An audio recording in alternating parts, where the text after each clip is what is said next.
My family believed my sister's lie, disowned me, and left me to fall apart. Now they want me to save them from losing everything, and honestly, I'm letting them lose it. Before I get into the main part of this, you need to understand where I'm coming from.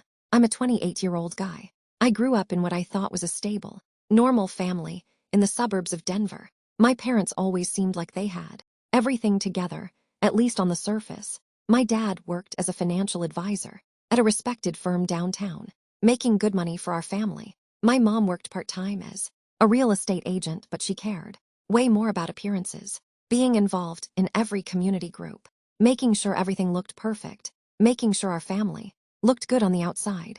I was their biological son, the golden child, straight A's without much effort, naturally athletic, polite with adults. I wasn't perfect. As a teenager, I got into some trouble, here and there, sneaking drinks with friends, throwing the occasional party, but nothing serious, nothing that would actually damage the image my mom worked so hard to maintain. When I was 10, they adopted my sister Lily. She was 3 at the time. I remember the day they brought her home. Tiny, big brown eyes. The kind of kid who wins everyone over within minutes. And I'll be honest, at first, I wasn't great with her. Suddenly, I wasn't the center of attention anymore. Everything was about Lily, her first day of preschool, her dance recitals, her new outfits. Looking back, it was just normal sibling jealousy. But at the time, it felt like I'd been replaced. As we got older, I thought we had a normal relationship. Nothing amazing, nothing terrible, just average sibling stuff. We argued sometimes, but I always had her back. When she was in 2nd grade, there was a kid who kept pulling her hair and pushing her around at school. I was in 9th grade at the time. I remember walking her to school one day and having a very clear conversation with that kid. No one bothered her again after that. I even showed her some basic self-defense, how to throw a proper punch, if she ever needed to. I was her older brother. That's what you do. By my senior year of college, everything in my life was going really well. I had a 3.85 GPA in business, with a minor in finance. I was captain of our division baseball club, and had a real shot at going further. I had a solid group of friends, the kind of guys who would help you move, or pick you up at 3 a.m. if something went wrong. I spent a lot of time in the gym. I had been lifting seriously since high school, and by college, I was in the best shape of my life. I'm talking about that V-taper everyone wants: wide shoulders, small waist, visible abs all year. I'm not saying that to brag. I'm just trying to paint a picture of where I was in life. I dated a couple of girls seriously, but nothing lasted. Honestly, I was focused on my future. My dad had connections at several investment firms in the Denver area, and after graduation, I was set to start a management training program at one of the biggest ones. My plan was simple: graduate, maybe play baseball a bit longer if I got the chance, then build a career, meet the right woman, get married, have kids. That was the plan. At that point, Lily was 15 years old, a sophomore in high school. She had turned into one of those artistic theater kids, always emotional, always dramatic, always overreacting. But that's normal for that age. She had her own friends, her own life. Whenever I came home from college, we'd have dinner, talk, catch up on normal sibling stuff. Or at least, that's what I thought. Looking back, there were signs I ignored.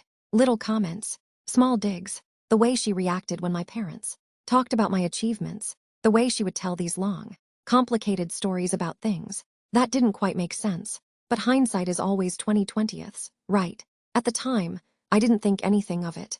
It was a Tuesday in October, my senior year. I had just finished a brutal practice. Coach had run us into the ground after we lost a weekend series to our biggest rivals. My legs felt like jelly. My shoulder was sore from too many bullpen sessions, but in that good way, like you pushed your body to the limit. I took a shower, changed into jeans and a hoodie, and checked my phone on the way out to my truck. 37 missed calls, over 50 messages. Messages from family, from friends. How could you? You're sick. Don't ever come back here. My heart started racing. My first thought was that someone had died, either my grandma or my grandpa. I called my dad immediately. What the hell is going on? I asked. When he answered, his voice was ice cold. I had never heard him like that before. Get your ass home. Now. Don't you dare go anywhere else. And then he hung up. I just stood there in the parking lot, staring at my phone, trying to figure out what was going on. I called my mom next. She answered, but she was crying so hard I could barely understand her. I tried calling my best friend back home. He didn't pick up. It felt like everyone had just decided I was radioactive. I drove the 20 minutes home in a haze. My stomach was in knots the entire time. The radio was on, but I couldn't hear a word. When I pulled into the driveway, I saw my uncle's truck and a few other cars. Before I could even get out, my uncle rushed down from the porch, yanked my door open, grabbed my shirt, and slammed me against the side of the truck. "I'm going to kill you," he yelled right in my face. I could smell alcohol on his breath. His eyes were completely wild. I could have broken free easily. He was older, out of shape. I was 22, and in the best shape of my life. But I didn't move. I was too shocked to react. My dad and my other uncle pulled him off me. "Inside, now," my dad said, without even looking me in the eyes. I walked up the steps and into the living room.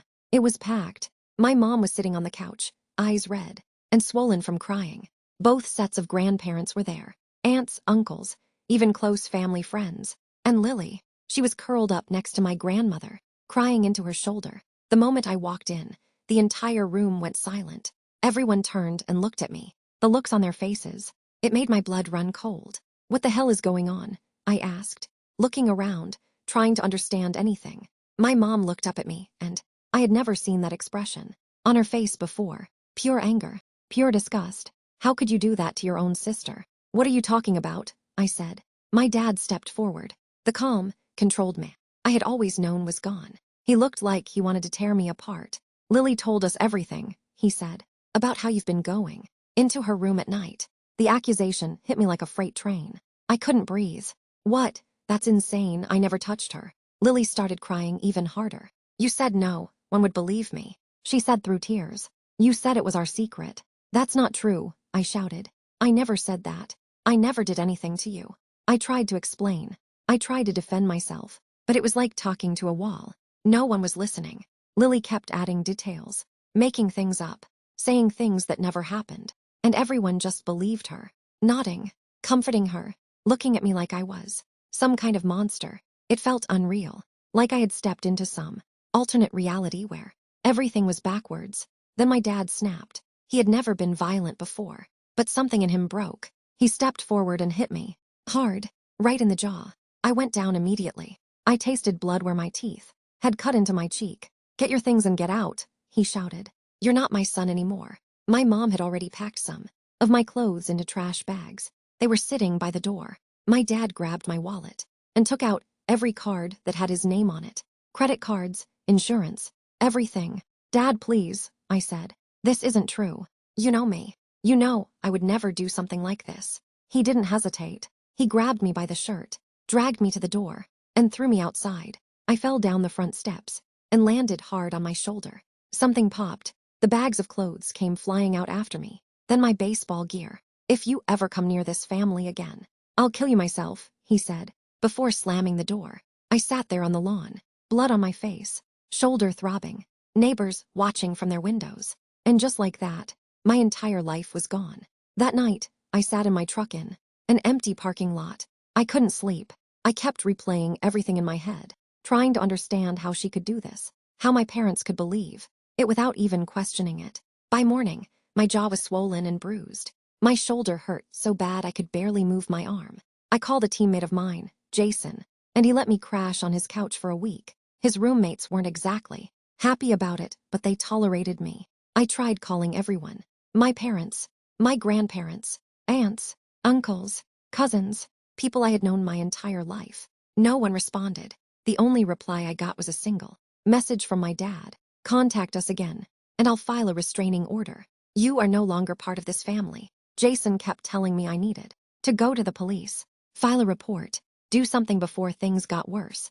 But I couldn't bring myself to do it. Part of me still thought my parents would come to their senses, that they would realize how insane this was. And honestly, I was scared. What if Lily didn't back down? What if they kept believing her? How do you prove that something never happened? 2 weeks later, I got an email from the university. My tuition hadn't been paid. My parents had canceled everything. I went to the financial aid office and tried to get an emergency loan. But without a cosigner, and with almost no credit history, there was nothing they could do. I had to drop most of my classes and switch to part-time so I could work full-time. Coach tried to help at first. He let me stay on the team, but I kept missing practices because of work. Eventually, I barely played at all. My grades started slipping. I went from being on the dean's list to barely passing. People started avoiding me. Rumors were spreading. Someone in the family had told someone else, and then it just kept spreading from there. No one said anything directly to me, but I could see it. The way people looked at me, the way conversations would stop. When I walked into a room, the way girls would move away. If I sat near them in class. 4 months later, my truck broke down. The engine was completely shot. It was going to cost thousands to fix, and I didn't have that kind of money. I lost my delivery job. I couldn't keep up with rent, and eventually, I got kicked out of the apartment I was sharing. I started sleeping in a storage shed. At the baseball field, Coach had given me the code. I would shower in the locker room, eat once a day in the cafeteria with what I had left of my meal plan. One night in February, it was freezing outside. I was in that shed, wearing 3 hoodies, wrapped in a sleeping bag, trying to stay warm.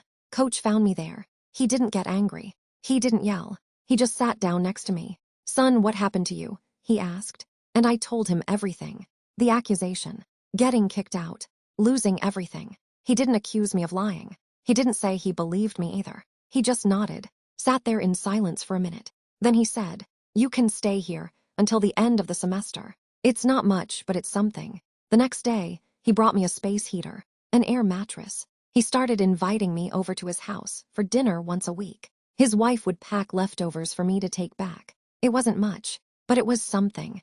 Someone cared. I finished that year with barely passing grades, but I was done with baseball. I didn't care anymore. The drive was gone. Coach helped me get a summer job out in Utah, a wilderness program for troubled kids. It paid cash, gave me a place to stay, food, so I took it. I stayed there after the summer ended, worked as a full-time guide, hiking, carrying gear, teaching survival skills. It was hard work, physical work, and it kept my mind busy. At night, I drank a lot, whatever I could get my hands on. Alcohol, weed, anything. I just didn't want to think, didn't want to feel anything. I wasn't careful.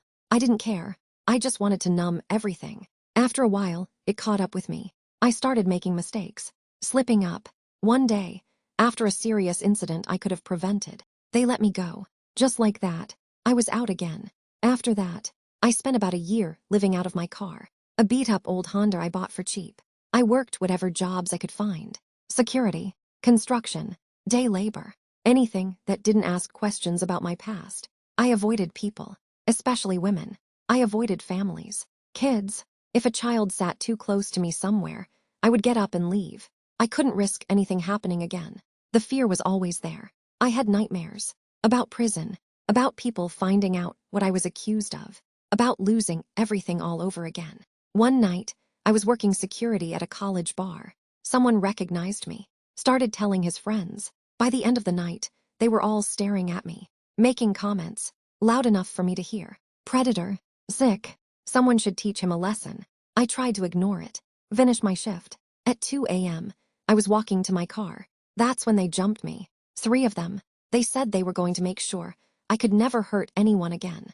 I fought back. I landed a few good punches, but it was 3 against 1, and they had the advantage. I ended up in the hospital. Broken ribs, a fractured eye socket, dislocated shoulder, concussion. The guy who had his nose broken must have panicked, because they ran when a car pulled in. The driver called an ambulance. I spent 2 nights in the hospital. Then I was released, with nowhere to go, no insurance, and a massive bill I couldn't pay. The medication barely helped. I couldn't work because of my injuries. I went back to sleeping in my car, parking lots, gas stations, doing whatever I could just to survive. And at some point, something in me just broke. I decided I was done, completely done. It was raining that night. I drove out to a bridge outside the city, high enough. I parked my car, walked to the middle, climbed over the railing. My ribs were screaming with every movement. I stood there, looking down at the dark water below, rain soaking through my clothes, my phone in my hand. No messages, no calls, nothing. 3 years. 3 years of complete silence. No one cared if I lived or died. And I remember thinking, maybe it's just easier this way. Bit cold for a swim, don't you think? The voice behind me made me flinch so hard I almost lost my balance. I grabbed the railing tighter with my good arm, pain shooting through my ribs. I turned around. There was an older man standing a few steps behind me, Late 60s, maybe early 70s. Raincoat, fishing rod in his hand. Go away, I muttered. My voice barely came out. Can't do that, he said calmly, like we were just having a normal conversation on a regular day. If I walk away and you jump, that makes me responsible in a way. It's not your problem, I said. It became my problem the second I saw you, he replied. That's how this works. He took a few slow steps closer. Not aggressive, not nervous, just steady. My name's Frank, he said. Retired Marine. Seen a lot of guys at their breaking point. He looked me straight in the eyes. You want to tell me what's got you standing on the wrong side of that railing? You wouldn't understand, I said. Try me. I don't know why, but I started talking. I told him everything. The accusation. Getting thrown out. The last few years of my life. Maybe because I thought it didn't matter anymore. Maybe because he was a stranger who didn't look at me like I was a monster.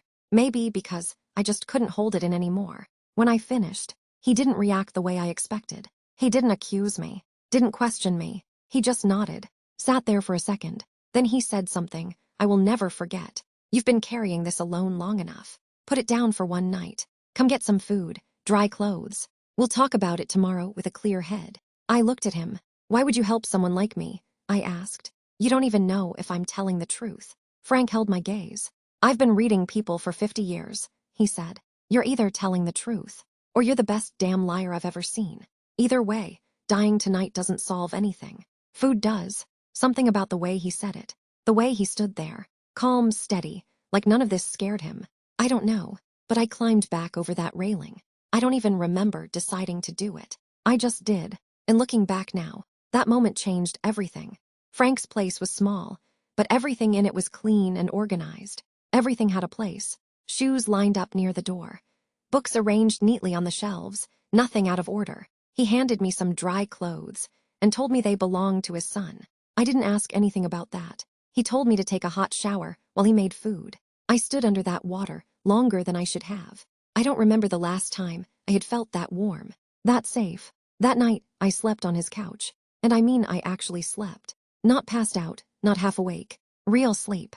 The kind where you don't wake up every hour. The next morning, he made breakfast. Eggs, bacon, coffee so strong it could wake the dead. We sat there in silence for a bit. Then he looked at me and said he had an offer. He owned a small security company. Nothing huge. Private clients, event work, some executive protection. He said they needed someone young, strong, someone who could follow instructions and keep their mouth shut. I asked him why he would trust me with something like that. We had just met. I had just told him I was about to end my life. He looked me straight in the eyes. Because a man who stands on that edge and then climbs back over has something left in him. And because if you screw me over, I know exactly how to find you. For the next 6 months, I lived in his guest room. Worked for him. He ran a tight schedule.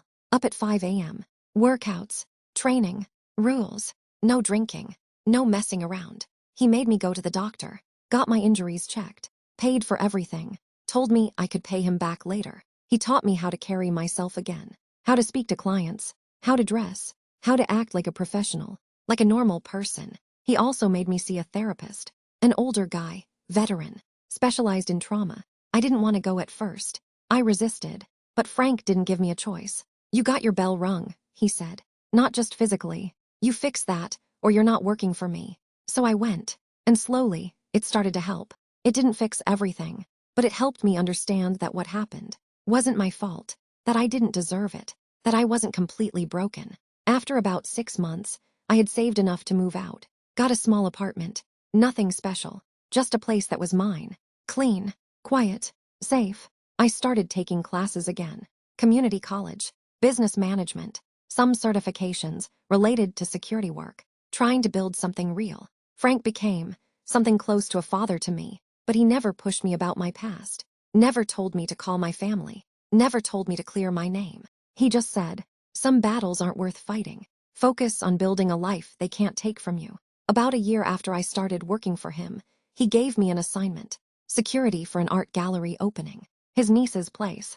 At the time, I thought it was just a small favor. Later I realized he was setting me up. That's where I met Sophie. She wasn't what I expected. Frank had described her as smart and difficult. That was accurate, but not complete. She had this presence, the kind that makes people pay attention without trying.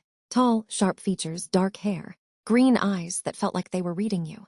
We didn't hit it off right away. She looked at me like I was just another security guy. I looked at her like she was another rich art person. During the event, I overheard her explaining a piece to someone. They didn't understand it. She got annoyed when they walked away. I made a comment.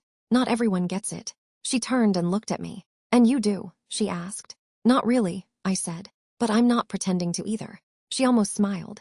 That was the first crack. We talked a bit more that night. Nothing deep, but something clicked. At the end of the night, she gave me her card. Said she had a security issue at her condo. Locks needed upgrading. Could I take a look? It was an excuse. We both knew it. That consultation turned into dinner. Dinner turned into more. Then movie nights. Then weekends together. Sophie was different from anyone I had been with before. Independent, confident, but also real. She listened. She challenged me. She didn't pretend. For months, I avoided talking about my family. When she asked, I gave vague answers. Said they were gone. That I was on my own. She knew I was hiding something. But she didn't push. Frank did. That girl is falling for you, he said one day. And you're falling for her. She deserves to know the truth. He was right. So one night, I told her everything. Everything. The accusation. Getting thrown out. The years that followed. I expected her to leave. To look at me differently. To doubt me. Instead, she reached across the table, took my hand and said, I believe you. And I broke. Completely. No one had said that to me in years. Not like that. She didn't ask for proof. She didn't question it. She just believed me. A couple of years later, I proposed. Did it right. On one knee. Same place. We had one of our first real dates. She said yes. We got married. Bought a small house. Started building a real life. I finished my degree. Became a partner in Frank's company. The business grew. From local jobs to regional contracts. Then bigger clients. We built a reputation. Professional. Reliable. Discreet. Sophie's career took off too. Her work started getting attention. Then recognition. Then serious money. We talked about having kids. For the first time in years. I felt stable. The nightmares didn't disappear. But they got quieter. Less frequent. I could be around kids again without panicking. I even reconnected with a couple of old college friends. My past started to feel distant, like it had happened to someone else. Sometimes I thought about my family, wondered if they ever questioned things, if they ever doubted her, if they ever regretted it. But I had accepted that part of my life was over. I had a new life now, a real one, or at least that's what I thought. It was a random Tuesday in March. I was in my office, reviewing plans for a client, a high-profile one. My assistant buzzed me. You have a call on line 1, a woman. She says it's a family emergency. My first thought was Sophie. Or Frank. Put her through, I said. I picked up the phone. Hello, this is Daniel. Silence.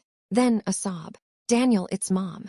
Everything in me went cold. I hadn't heard her voice in 7 years. Part of me wanted to hang up. Part of me wanted to scream. Instead, I just said, what do you want? Please don't hang up, she said. We need to talk. It's important. We haven't spoken in 7 years, I said. Nothing could be that important. Chloe confessed, she said. She said she lied about everything. Everything just stopped. 7 years. 7 years of my life. Because of a lie. I already knew it. But hearing it out loud was different. Daniel, are you there? I hung up. I walked out of my office. Told my assistant to cancel everything. Drove straight to Frank's place. After I told him, he just nodded. What do you want to do? He asked. I don't know, I said. Yes, you do, he replied. You just don't know if it's the right thing. He was right. Part of me wanted to ignore them. Pretend they didn't exist. Another part needed answers. I needed to hear it from them. Face to face. Sophie agreed.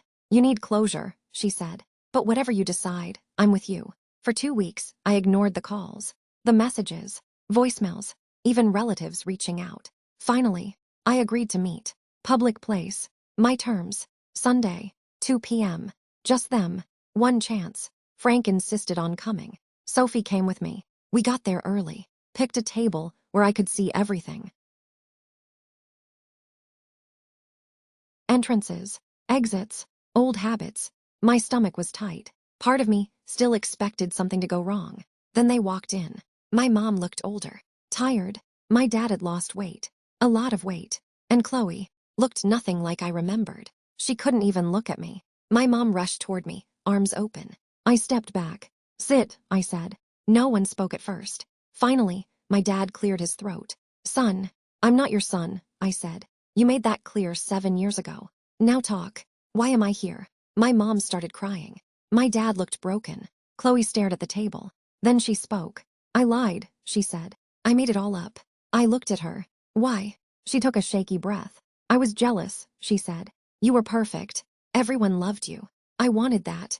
I didn't think it would go that far. I thought they'd just get mad at you. But it kept going. And I didn't know how to stop it. I just stared at her. You destroyed my life, I said. She nodded. I know.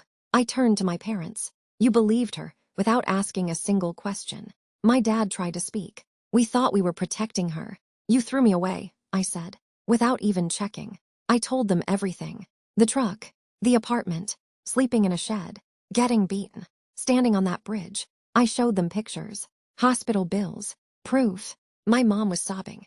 My dad looked like he had aged 10 years in minutes. We're so sorry, he said. We want to make it right. I laughed.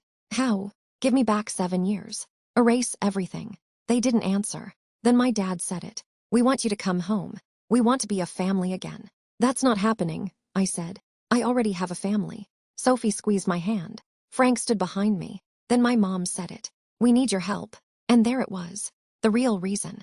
Not forgiveness. Money. They were losing everything. I couldn't help it. I laughed. You destroy my life, I said. Throw me out. And now you want me to save you. We're family, my dad said quietly. No, I said. We're not. I stood up. You made your choice 7 years ago. Now you live with it. Chloe was crying. I know I don't deserve forgiveness, she said. But Mom and Dad, they deserve this, I said. They made their choice too. I looked at her. I forgive you. You were a kid. Then I looked at my parents.